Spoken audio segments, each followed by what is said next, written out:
I'm Roy Potter, a former U.S. Army Lieutenant Colonel. Welcome to the Potter Expositor. Video on how a possible coup could take place, the different aspects of it, and those types of things. Well, if any of you have been paying attention to my Twitter account, and that's where I've been following this most closely actually, because I can get a lot of information quickly in real time there. And if you've been watching my YouTube channel, you know that I've been very concerned about the developments. And we were actually in a point where we were going to start presenting the possible different courses of action of the deep state and the CIA, etc., against Trump, and present it to you. But I think things have at this point progressed to where we don't need to second guess any longer. I don't have to give you those three courses of action. Let me tell you what an intelligence estimate does. It takes the capabilities of the enemy against the American people, and Trump at this point was the deep state, CIA, the New World Order, Soros, etc. You take their capabilities and also what they have available to them in a lot of different ways, and you boil that down and you make a decision on what their possible courses of action are, and you usually select three. One is the most likely, one is the most dangerous, and one is the least likely. Then you present this information to the commander, and the commander can either choose one of those as a possible scenario that he wants to make a plan to counter, which will eventually end up into an op order, for instance, or if there's already an op order, and these things are fluid, they can change. The commander can take, say, a couple of elements out of course of action 1 and maybe an element out of course of action 3 and say, okay, this is what I see as being the most likely, and this is how we're going to counter it, and then give his commander's intent on how to go about doing that. Well, it's kind of moot at this point, because one of the scenario that we decided, that actually not all of us had decided on it, but it was the consensus, the most likely was going to be, very interestingly, similar to the movie 7 Days in May, because so many Americans know that the assassination of John F. Kennedy wasn't, outside of the government, that really the government was behind it, some aspect of it, most likely the CIA, of course. And that the American people probably wouldn't stand for that at this point, an assassination, no matter how they orchestrated it, blame it on the North Koreans or whatever. But the idea would be, and we've been watching this progress all along, where Trump keeps getting more and more isolated. He was bringing deep state people into his closest inside loop and forcing out people that could help him. We saw really the biggest obvious part of that in the last few days when McMaster, in the last week or so, has gotten rid of pro-Trumpers who were giving their estimates about the dangers of Islam and that kind of thing. And if you've been keeping up on the news, you know about that. Well, then General Kelly, who did a great job in the DHS, of course, now he's chief of staff. And while it can be argued that he's closing down the access to the president to protect him, there's another aspect of that, and that's called control of information and isolation.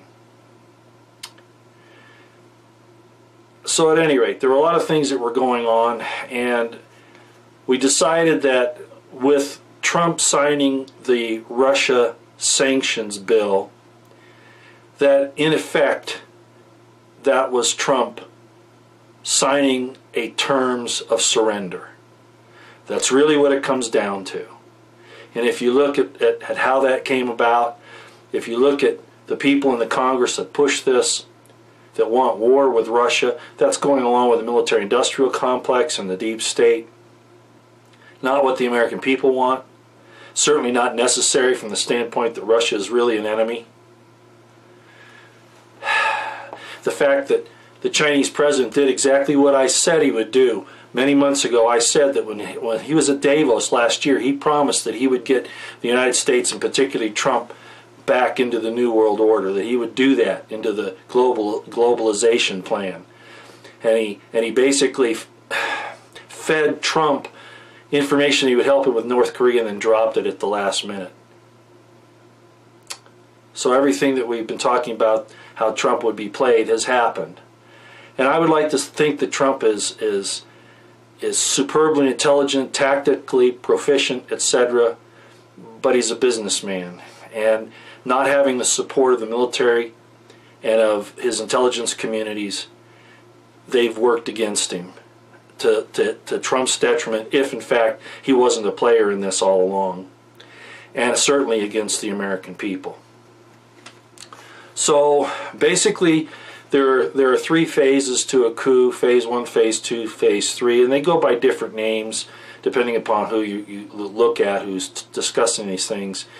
But basically phase 1 is the condition where, you know, they start the info campaign to demonize, and a good way, the targets, and the good way to look at this is what happened in Ukraine. And I've put some things down in the description box below that you can look at, because we really don't have time to cover all that here. I'm already almost up.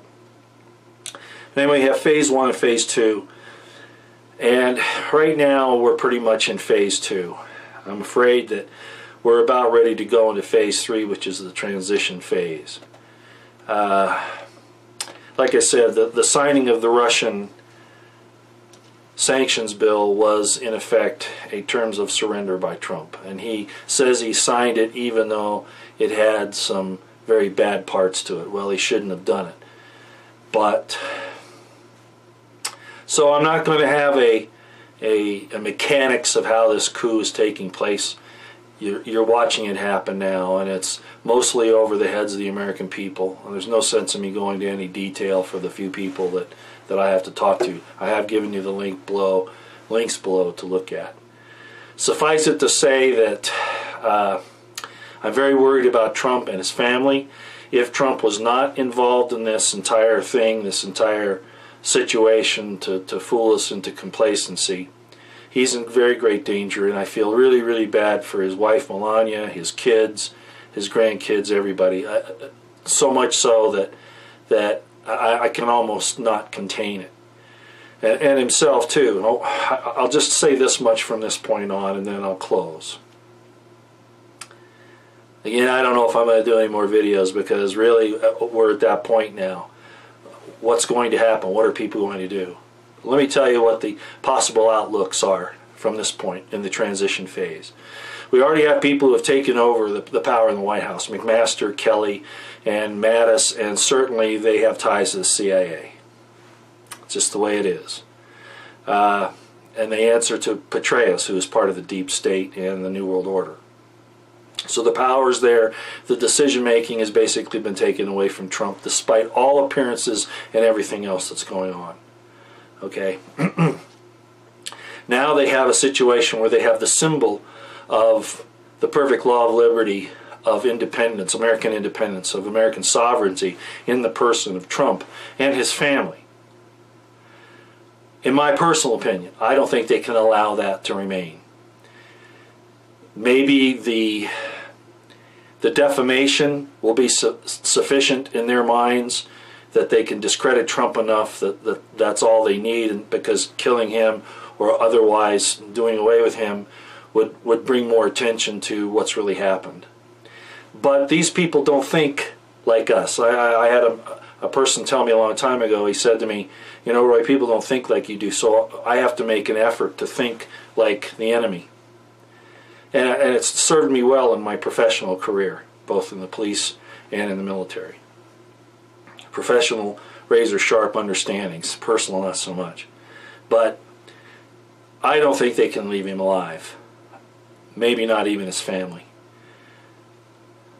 So, at any rate, what am I saying? I don't know what's going to happen at this point, but I wish I could say there are battle lines drawn, but it's going to be, it will have to be outside of any hope at this point of having a change in D.C. because of a beachhead there with President Trump. I think that's done and over with. So the coup has succeeded is what I'm saying. The only thing that's left is, what are they going to do with Trump and his family?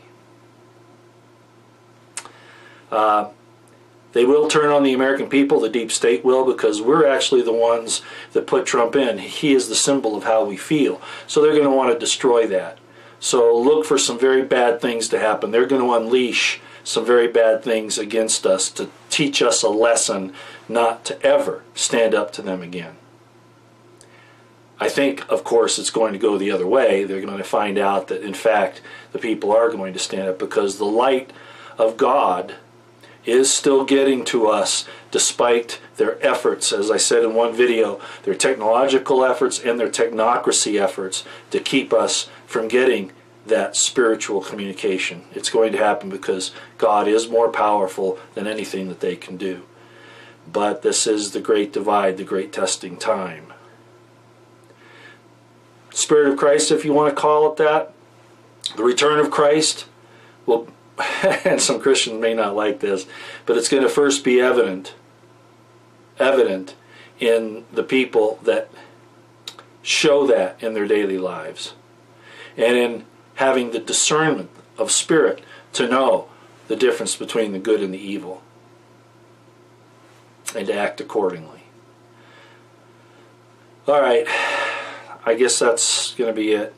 I don't, again, know when I'll do this. I almost feel like at this point it's not worthwhile at this type of media. But, you know, I've said that before. I'm going to give it a few days and we'll see what happens. But make your preparations. Like I said in one of the last videos, have at least 2 weeks of provisions to get you through a troubled time. And know where you stand with the deep state. A lot of people are going to be harassed by them rather quickly, I think. All right. You wonder why I'm wearing, you know, black, gray, black? It's a mourning time, because I was really hoping that this would work. You know, a lot of Christians were saying, and myself included, that Trump was a chance for us, but I don't think that the country has repented enough in order to receive that blessing. There was a guy by the name of Clement. Some of you might know. He's very well known by Trey Smith on God in a Nutshell. And he made a prophecy about Trump coming through. But there was another part of what he said that alerted me that there might be a problem. That was when he said that Bill Gates would provide the economic power to bring the United States out of its slump. That was counter.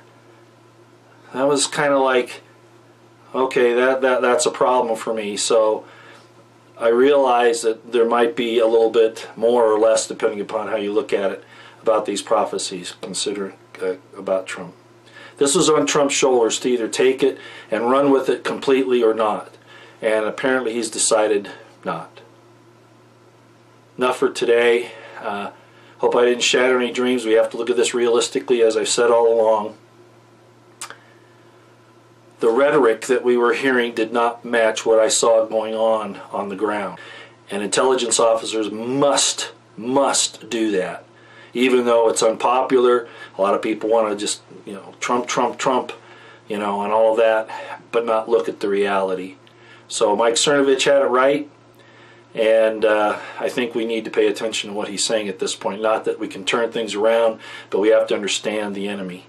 Okay, out here.